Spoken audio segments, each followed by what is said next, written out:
Hey, welcome to the channel, everybody. Now, I've had this Carbon Star 150 for a couple of 3 weeks now, and I've been pretty pleased with it. The build quality is exceptional, above most of the offerings that are out there, certainly within this price category. It's the only one that I know of that is 6 inches and that has internal baffling. So it's a real plus. I've recently took it out to a dark site and tried it with night vision, and I was really pleased with it. But there is one drawback to this Carbon Star, and actually any Newtonian of this size, and that is the mirror clips. The problem with the mirror clips is that it introduces anomalies in the stars, and you get these off-centered spikes that have dark areas in between, and it really degrades the image overall. Especially on bright stars, it becomes super obvious. So High Point Scientific offers a mirror mask made out of aluminum. It's a pretty easy installation. If you watch the video before this one on how to optimize your Newtonian for astrophotography, you'll see how to put that in. And that may be a viable solution for you. But since then, I have considered some of the drawbacks to that. And one is you're reducing your aperture from 150 to 143 millimeters. You're also increasing your central obstruction in ratio to the aperture. Not a good thing. So,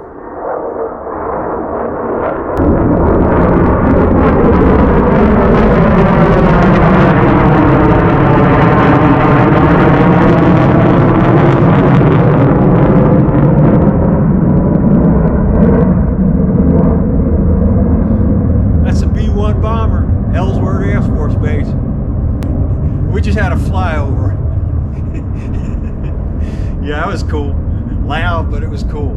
Okay, so getting back to the aperture ring, it does reduce your aperture to 143, and of course, in relationship to the central obstruction, it increases that as well.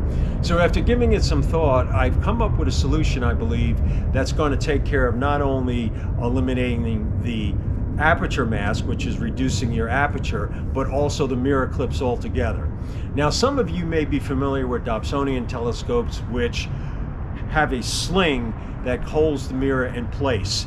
And essentially what I've come up with is a similar design, but instead of a Dobsonian, I applied it to this 150 Carbon Star. So tonight we're going to do a star test to see if it introduces any other anomalies that we may have not considered in this modification.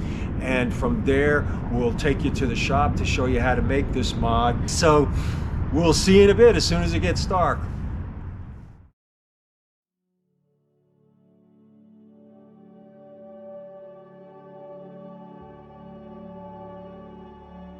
Okay folks, here's the Pleiades, and this was a 5-second sub, and it looks to me like we've got these stars under control. In terms of it, this is the Carbon Star 150 without mirror mask or mirror clips, and so it's just the pure mirror f4, 150 millimeters of aperture, no secondary obstruction increase, and no slowing of the scope. That looks really good to me. I'm pretty pleased with it. We're going to move forward from here, but yeah, the Pleiades is very strong, as you know, in terms of your diffraction spikes on stars, and so if you're going to really see any kind of wonky stuff going on, it's going to certainly show up in the Pleiades, but this looks good to me. Pleiades, I went over to the California Nebula NGC 1499, and this is what I got here. For the average star size is 2.66, which is pretty good. It's really tight focus and it's great. Guys, I want to say it's tricky to focus without a Bathanoff mask. I guess if you're using an ETH, it'll be better, but I don't use an ETH with this because I'm also using this for visual work on night vision, so the Bathanoff mask is a must for me. The algorithm works, but you can spend a lot of time to determine whether 4.1 is really the lowest spot or 3.5. You throw the Bathanoff mask and you're right there. There's no guesswork and you can move on. It's certainly quicker.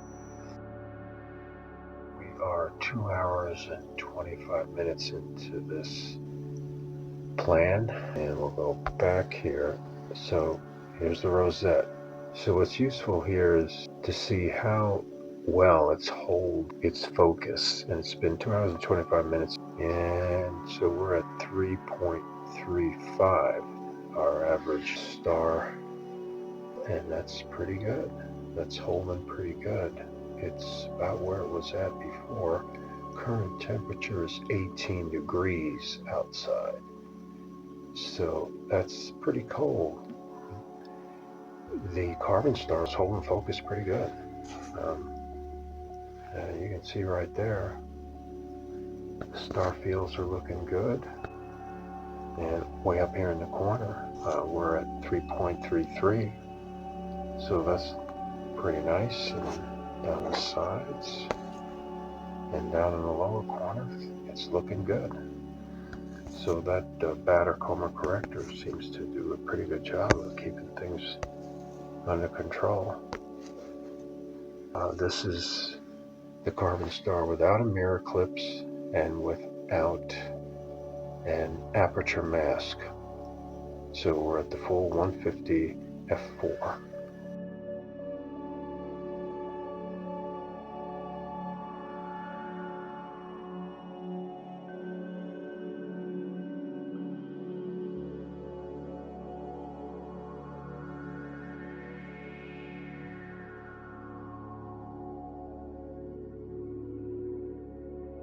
So I'm on the Triangulum Galaxy.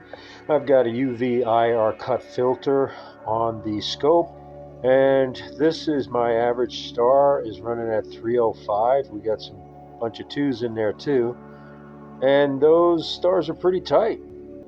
Now there's something I see here that I haven't seen before, and maybe it's just a triple system. But guys, if you got an image of M33, okay, and I just noticed this evening. If you look, watch where I'm going to tap. You see this here? See that right there? Okay, what the heck is that? Is that like a UFO coming to Earth or something, or leaving this sector or coming in?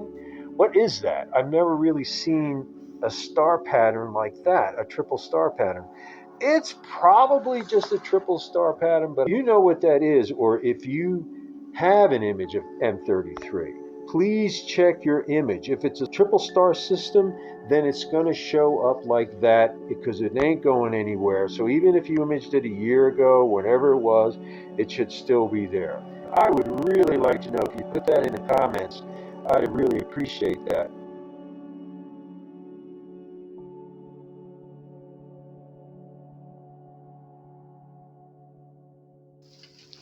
Okay, so once you take your primary mirror out of your OTA, and if you want to know how to do that with the Carbon Star 150, I'll have a link down below here and boosting the performance of your Newtonian, and in there I show you how to do that by putting in a aperture mask. So if you want to do that, you can do that, but if you want not to use the aperture mask, then you can try this technique. Okay, so once you have removed the rubber gasket, there's a little smudge left over from the mirror clip. Now the mirror clip is rubber. Kind of clean that up a little bit. Just on the edge here. Not much. Remember, when you're working on the mirror, stand back or wear a mask and you're not spitting on your primary. And I've got optical tissue here. That's it. I'm just using a little bit of alcohol. And I can already see a little black left over from the rubber.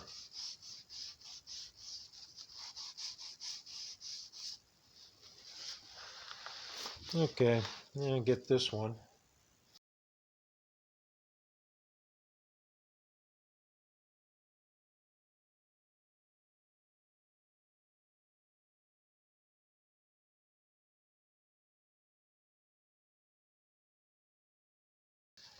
So what's nice about this, guys, is you're going to use the same mirror clips that the Carbon Star came with. And we're going to line it up to the holes, but we're going to reverse it. So we'll get this started away from the mirror. And if you used an aperture mask at first, like I did, keep it, because you might want to go back to it. I'm going to get that started, and then hold the screwdriver with your tips so that you're not going to slip off that screw and scratch your primary.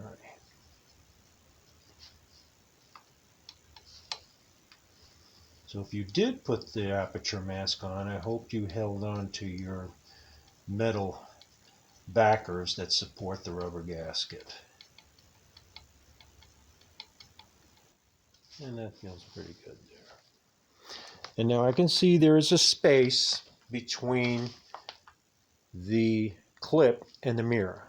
So they're not rubbing against each other, which is good. And let me do the next one. The curve and that washer that goes above it, and you want to make sure they match up.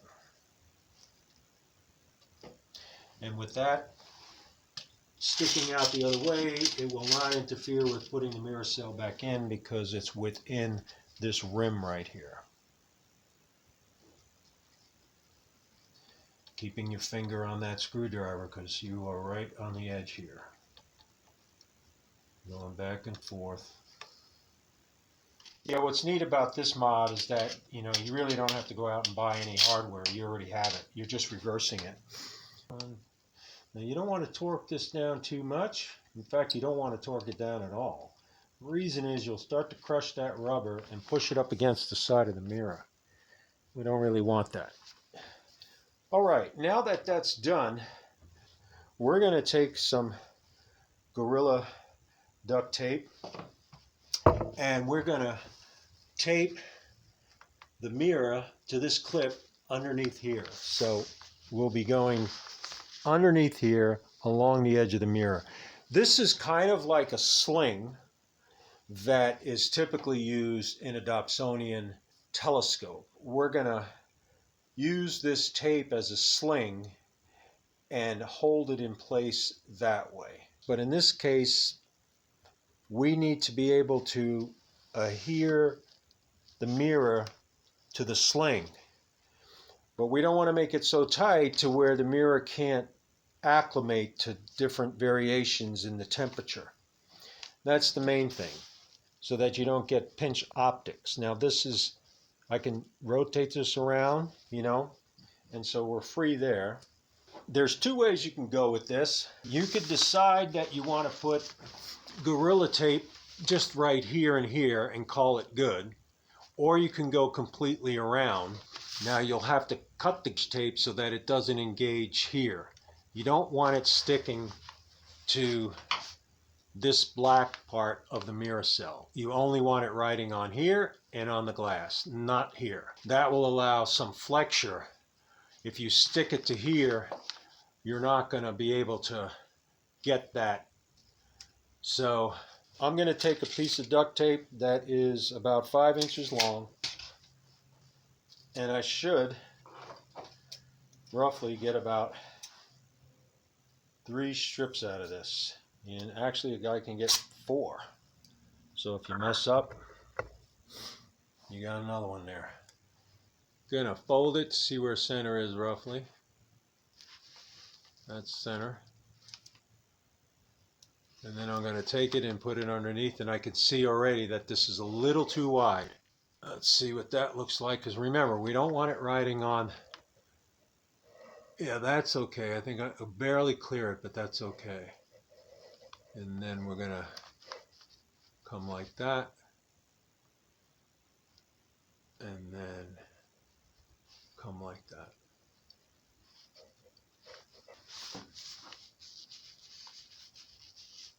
And I'm going to come around. And it needs to be, just under a 1/4 inch, it looks like. Right there's about center. Let's see.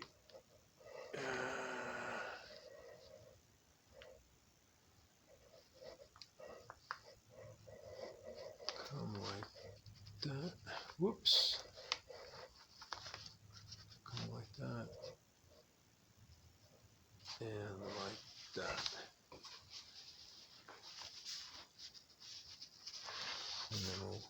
press it down.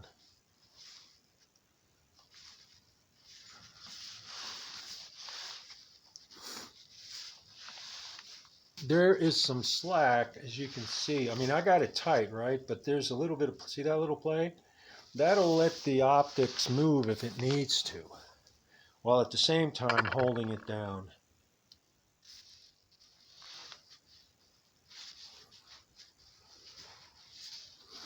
I want to rub it on top of that clip.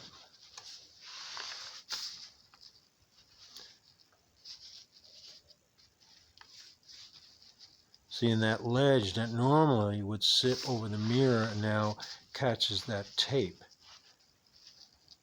Remember, you don't want to be up against that. So now that I've got those, I'm going to join this and this with another strip. This one can be a little wider.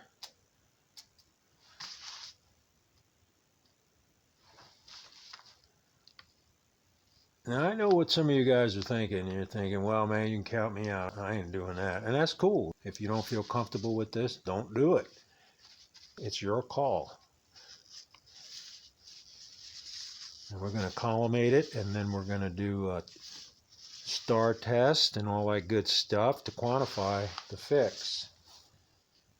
So basically what we've done here, guys, we've made a belt around the edge of the mirror. Okay, is what we've done.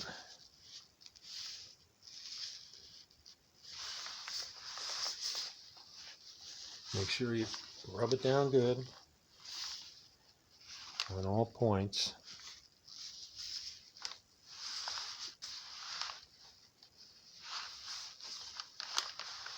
And I would think that after you've used it a while, you know, take her out and take a look at it, make sure everything is still sticking and all that, so that you don't get any surprises.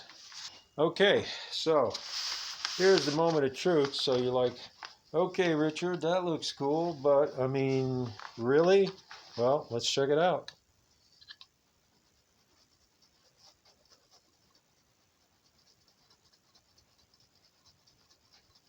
Yeah, didn't move.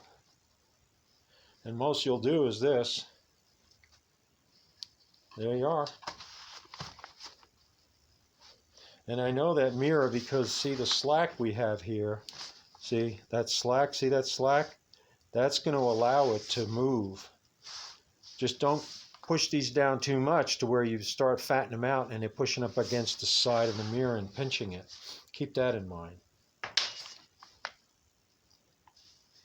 Well, I got to tell you, fellas, I like that fix. I mean, daggone it. Woo! Now you got the whole aperture and you don't have any mirror clips. And you're able to use what you already have. Kind of fix that I like.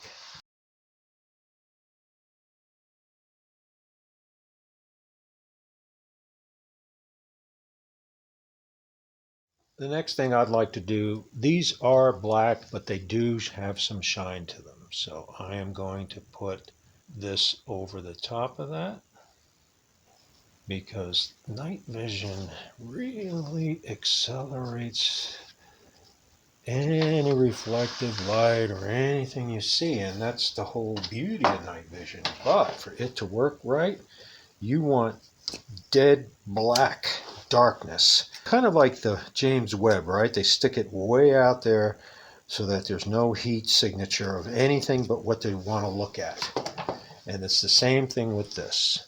Not as, you know, technical, but it's the basic principle is the same. You want to make sure that there is no interference from anything else so that the ambient light is not competing with the object that you're trying to look at, which is at a great disadvantage because it's very far away and it's very dim. So any internal reflections, no matter how small you might think they are, do play a role. Because when I look, I can see a white light from the fluorescent light. I can see like a whiteness. This turns kind of white.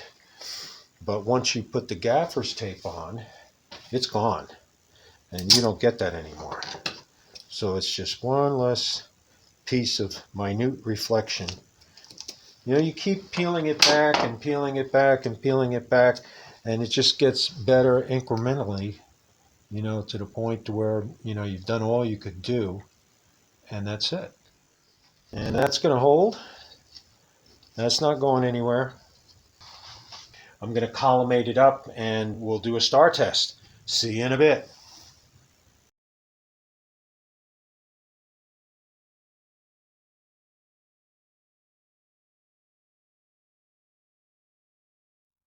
Well, as far as I can tell, it appears that the sling did the job and got rid of those anomalies that I was getting when I was using the mirror clips without the aperture mask. This is a much preferred way because we're using the full 150. We're not slowing the scope down either. Now, if you have an 8-inch reflector or above, I wouldn't recommend removing the mirror clips and using a sling. The weight of the mirror is going to be substantially more. For 6 inches and below, the tape seems to be enough to hold it. If you have an 8-inch reflector or above, the aperture is enough to where it can overcome any loss of light due to the mirror clips or anomaly that may try to manifest itself. So this is really about a percentage of aperture in relationship to the mirror clips. I've had this for about 2 or 3 weeks now. I've been testing it, making sure that nothing unusual came along, because when you make these kind of mods down the road, you can find that there's other issues that are introduced, but I didn't see any at all. It holds collimation well throughout the night as well as focus. So I'm pretty pleased with it. For me, it's the way to go. Not having those mirror clips there is a good thing. At any rate, I hope you found this information useful, and I certainly thank you for tuning into the channel and supporting the channel with your subscription. If you haven't done so already, please do so. We really appreciate it. It helps build the channel, and I can continue to provide more insights to some of these challenges that we run into. So until the next time, clear skies, and thanks for tuning in to Dakota Starry Nights.